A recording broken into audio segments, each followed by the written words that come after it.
یہ جو دور ہے اس میں تمام ہمارے علماء نے بڑی زحمتیں کی ہیں، اور پھر جو دور آتا ہے چنگیز خان کا جو پوتا تھا ہلاکو خان، ہلاکو خان کا پڑپوتا، ہلاکو خان کو مسلمان کیا تو کس نے؟ شیعوں نے۔ یہ بھی کوئی نہیں بتا لگا آپ کو کہ شیخ توسی نے اس ہلاکو خان کو مسلمان کیا، لیکن یہ نہیں بتایا کہ شیعہ سنی ہوتے ہیں بکا مسلمان ہو جائے، کیونکہ اس وقت مصلحت نہیں تھی، کیونکہ تمام کے تمام جو بنی عباس کا دور ختم ہو رہا تھا، وہ سب کے سب در پہ تھے شیعوں کے، اور شیعہ تقیہ میں تھے زیادہ، تو ان کے پاس اس وقت مصلحت نہیں تھی کہ کھل کے بتا سکتے کہ ہم لوگ الگ ہیں اور باقی لوگ الگ ہیں۔ شیعوں کا کنٹریبیوشن بتا رہا ہوں میں اپنی، ہم بات کر رہے ہیں کسی اور سے تو کچھ نہیں متعلق کہہ رہے ہیں۔ فیضان گرامی، ہلاکو خان کا پڑپوتا، گریٹ گرینڈ سن، ایک ہوتا ہے نا گرینڈ سن، ہلاکو خان گرینڈ سن ہے چنگیز خان کا، اور ہلاکو خان کا گریٹ گرینڈ سن ہے سلطان محمد خدا بندہ، سلطان محمد خدا بندہ۔ اب یہ فارس ہو گئے تھے، ایران میں پوری بادشاہت اس کی تھی، جس کا بڑا مشہور واقعہ کہ جب وہ اہل سنت سے تھے اور وہ ایران میں شیعہ کیسے بنے سب کے سب، تو اس نے، آپ کو پتا ہے بادشاہوں کو اکثر مغلوب الغضب ہی رہتے ہیں، تکبر تو ہوتا ہی ہے، تو ہر آدمی کو ڈانٹتے رہنا، ہر ایک کو ڈانٹنا، تو غصے میں کہیں ملکہ سے لڑائی ہوئی تو اس نے کہیں کہہ دیا طلاق طلاق طلاق۔ وہ غصہ ٹھنڈا ہوا تو پھر جو درباری ملا تھے ان سے پوچھا کہ بھئی یہ اس طرح سے میرے سے واقعہ ہو گیا، میں نے غضب میں آ کے اپنی زوجہ کو طلاق دے دی، وہ طلاق ہو گئی ہے، اب جو ہے کسی اور سے شادی ہوگی، پھر وہ طلاق دیں گے، عدت کے بعد پھر آپ شادی، جو آپ سارے مسائل جانتے ہیں، مجھے بیان کرنے کی ضرورت۔ بادشاہ نے کہ توہین ہے ملکہ کہ میں کسی اور سے شادی کروں۔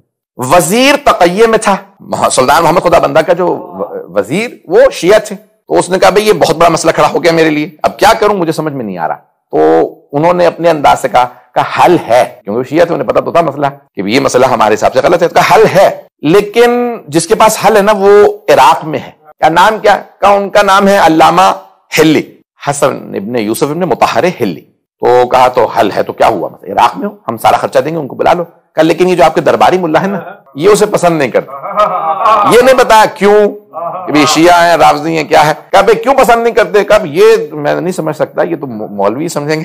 وزیر کو یہ پتا تھا اگر علامہ ہلی آ جائیں تو وہ خود مسئلہ حل کر لیں گے، درباریوں سے انہیں ڈیل کرنا آتا کہ کیسے مقابلہ کیا جاتا ہے، کیسے علمی انداز سے انہیں خاموش کرنا۔ کہا ٹھیک ہے بلا لو۔ تو عزیزان گرامی، اب یہ علامہ ہلی جو ہے 726 ہجری میں ان کا انتقال ہوا، 726۔ یہ اب دور ہے جہاں پہ تشیع کھل کے سامنے آیا، انہوں نے بہت کھل کے ابن تیمیہ جو ان کے زمانے میں، یعنی وہابی جو آج کہا جاتا ہے تکفیری یا وہابی سوچ، اس سارے کے ساتھ ٹی وی پہ جا رہا ہے مجھے پرواہ نہیں ہے اب، تو اب یہ جو پورا کا پورا فکر ہے، جو ساری کتابیں ہیں، وہ محمد ابن تیمیہ نے ساری کتابیں لکھی۔ یہ جتنے بھی یہ نظریات جو وہابی نظریات، ان کا باپ مانا جاتا ہے۔ سب سے پہلے انہوں نے جواب لکھے علامہ ہلی نے، اور انہوں نے ایسی سی کتابیں لکھی ہیں فقہ میں، اصول میں، کلام میں، رجال میں، کہ کلام کے اندر اگر آپ صرف ان کا سوچ لیں کہ کشف المراد جو انہوں نے صرف ایک شرح لکھ دی ہے باب ہادی اشر، کہ کتابیں پڑھنے کے لیے کئی برس چاہیے، اور ان کی ایک کتاب ہے جو کتاب کا نام ہے الفین، 2000، الف کہتے ہیں نا، اردو میں کہتے ہیں الف لیلہ و لیلہ، نہیں الف لیلہ و لیلہ، الف کہتے ہیں ہزار کو، 1000 اور ایک راتیں، 1001 nights۔ تو اب انہوں نے لکھی کتاب الفین، 2000، 1000 دلیلیں کہ علی افضل ترین بشر ہیں بعد پیغمبر، اور 1000 دلیلیں کہ خلیفہ بلا فصل ہے۔ تو انہوں نے کتاب 2000، کتاب کا نام ہی ہے 2000، 1000 دلیلیں کہ مولا افضل ہیں اور 1000 کے خلیفہ بلا۔ کہنا بڑا آسان ہے، میں بڑے بڑے علماء سے کہوں نا 100 دلیلیں لکھو، 100، 1000 نہیں 100، تو بہت سے نہیں لکھ پائیں گے، آج کل یہ عالم ہو گیا، اور لوگ ہر جگہ آدمی ٹی وی پہ جا کے بیٹھ جاتا ہے تشیع کا جو ہے نمائندگی کرنے کے لیے۔ یہ پاکستان سے متعلق کہہ رہا تھا، چلیں چلا گیا تو چلا گیا۔ تو جانے کے نامی اب یہ بہت ضروری ہے مسئلہ۔ تو اب 1000 دلیلیں اس زمانے میں انہوں نے لکھی، اور مختصر سی، بعض اوقات انسان پڑھے تو سوچنا پڑتا ہے کہ کیا کہہ رہے ہیں یہ، اتنی باریکی سے۔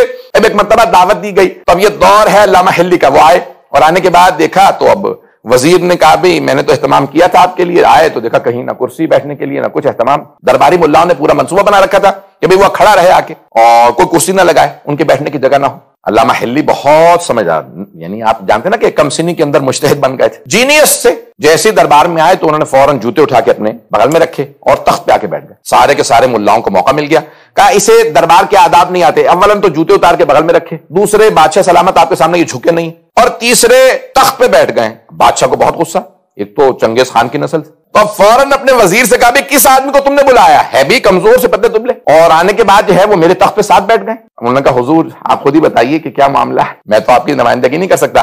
تو انہوں نے کہا کہ بھئی رکوع و سجود اللہ کے لیے، بادشاہوں کے لیے نہیں، اس لیے ہم جھک کے نہ رکوع کرتے ہیں بادشاہوں کو، نہ سجدے کرتے ہیں۔ دوسرے قرآن میں جہاں جگہ پاؤ وہاں بیٹھ جاؤ، تو جگہ تو تخت پہ ہی تھی، تو آداب تو دربار والوں کو نہیں آتے کہ پہلے کے اسی لیے مسند بچھا دی جائے، نہ جانے کسے کسے کھڑا رکھا تھا۔ اور تیسرے جوتے میں نے اپنے بغل میں اس لیے رکھ لیے تھے کیونکہ چوتھے امام نے ہمارے نے انہوں نے نام لیا، میں مجبوراً نہیں لے رہا ہوں، تو انہوں نے چاروں کے نام لکھا کہ انہوں نے رسول خدا کے مسجد نبوی سے جوتے چرا لیے. تو انہوں نے کہا امام احمد بن حنبل تو تھے ہی نہیں رسول خدا کے زمانے میں, وہ تو 175 سال بعد آئے ہیں, یہ آپ نے اتنی بڑی تہمت لگا دی ان پہ. تو کہنے لگے نہیں مجھ سے غلطی ہو گئی, وہ ان سے پہلے امام شافعی رہے ہوں گے. انہوں نے کہا وہ 135 سال بعد آئے ہیں, وہ بھی رسول خدا کے زمانے میں نہیں تھے. کہا پھر مجھ سے دھوکہ ہو رہا ہے, وہ امام مالک رہے ہوں گے جنہوں نے چوری کی ہو.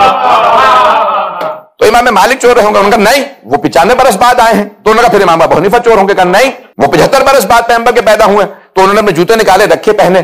کہا ان چاروں نے خود ہی بتا دیا کہ 75 95 135 175 سال بعد پیغمبر کیا. میں جس امام کا ماننے والا ہوں وہ مکے میں بھی ساتھ تھے, مدینے میں بھی ساتھ تھے, سفر میں بھی ساتھ تھے, حضر میں بھی ساتھ تھے, وہ جنگ میں بھی ساتھ تھے, صلح میں بھی ساتھ تھے, گھر میں بھی ساتھ تھے, مسجد میں بھی ساتھ تھے, فرش پہ بھی ساتھ تھے.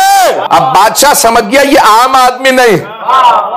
تو کچھ دیر ادھر ادھر کے سوالات پوچھے, باتیں کی, اس کے بعد پوچھا کہ بھئی یہ طلاق کا مسئلہ ہے اس طرح سے, تو طلاق ہو گئی یا نہیں. انہوں نے کہا نہیں, اولاً پہلے شرط یہ ہے کہ عربی میں طلاق دی جائے, انچی تعلق کہا جائے. تو کہا نہیں میں نے ایسے نہیں, میں نے ضرور کہا طلاق. تو کہا عربی میں پڑھی جائے, صیغہ طلاق کو عربی میں پڑھا جائے. نمبر 2 انسان ہوش و حواس میں ہو, غیظ و غضب میں نہیں. تیسری شرط یہ ہے کہ 2 عادل گواہ موجود ہوں. تاکہ یہ ساری شرائط بتائیں. بادشاہ نے کہا ان میں سے کوئی شرط پوری نہیں تھی. کہا نہ تیری بیوی کو عدت کی ضرورت ہے, نہ دوسری شادی کی, وہ بھی تیری زوجیت میں ہے. اب بادشاہ نے کہا کہ آپ جو مانگیں گے عطا کروں گا. سونا کہے تو سونا دوں گا, چاندی کہے تو چاندی دوں گا, درہم و دینار جتنا کہیں گے تول دوں گا. کہا مجھے تجھ سے کچھ نہیں چاہیے, نہ سونا چاہیے, نہ چاندی, نہ جواہرات. تو کہا کیا چاہیے آپ کو؟ کہا بس ہمیں ایران میں تبلیغ کی اجازت دے دے. کہا ہمیں ایران میں تبلیغ کی اجازت دے دے. کہا کہ ٹھیک ہے جہاں چاہے تبلیغ کیجیے. باقی سب نے کہا نہیں تم نہیں جانتے, یہ دھوکہ دے رہا, یہ رافضی ہے. اب بادشاہ کو معلوم نہیں, رافضی کیا ہوتے ہیں. انہوں نے علامہ حلی نے کہا جس سے کہو میرے مقابلے میں لے آؤ, میں بیٹھ کے یہاں دفاع کرنے کے لیے تیار. انہوں نے چھیڑ کے غلطی کی, وہ سمجھ نہیں رہے تھے ہم بھیڑوں کے چھتے میں ہاتھ ڈال رہے ہیں. انہیں نہیں پتا تھا یہ علامہ حلی ہے.